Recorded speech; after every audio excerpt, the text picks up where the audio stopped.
சென்னை செம்மஞ்சேரியில் மக்கள் நீதி மய்யம் தலைவர் கமல்ஹாசன் தேர்தல் பிரச்சாரம் மேற்கொள்கிறார். அதனை நேரலையில் காண்போம்.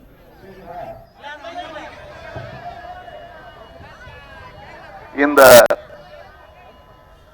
நீர்நிலைகளை பராமரிப்போம், புதிய குளங்கள் வெட்டுவோம் அப்படின்னு சொல்றாங்களே, அதுல என்ன அதோடைய விளைவு என்னவாக இருக்கும்? உங்களுக்கு தண்ணீர் கிடைப்பது மட்டுமல்ல, பல லட்சம் பேருக்கு வேலை கிடைக்கும்.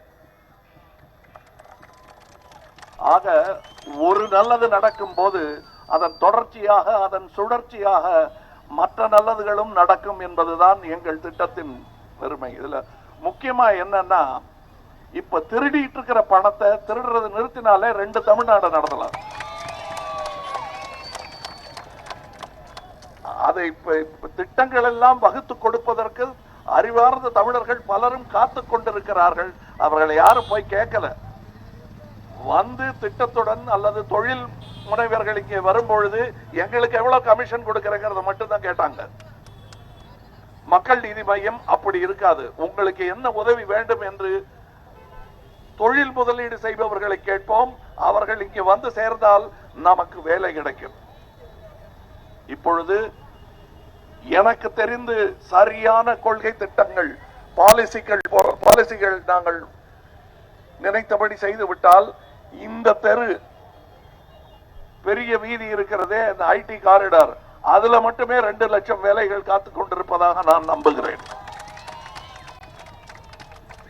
இதுவும் செய்வோம், இன்னமும் செய்வோம். ஆனா செய்வோம்னு சொல்லிட்டு பல பேர் ஏமாத்தி இருக்காங்க உங்களை. அதனால வாய்ப்பு கொடுங்கள், செய்து காட்டுகிறோம். நன்றி.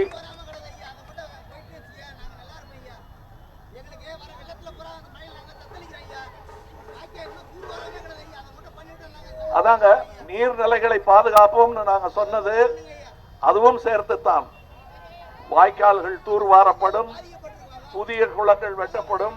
இது ஏதோ நாங்க புதுசா பண்ண ஐடியா இல்லைங்க. அசோகர் காலத்துல இருந்து இதெல்லாம் நல்லது செய்ய வேண்டியது மறந்துட்டோம். தமிழனுக்கு சொல்லிக் கொடுக்க வேண்டியது குறைவு, தெரிந்த விஷயங்கள் நிறைய. ஆனால் அதை நாம் பயன்படுத்திக் கொள்ளவில்லை. பயன்படுத்தி கொண்டால் நாளை நமதே.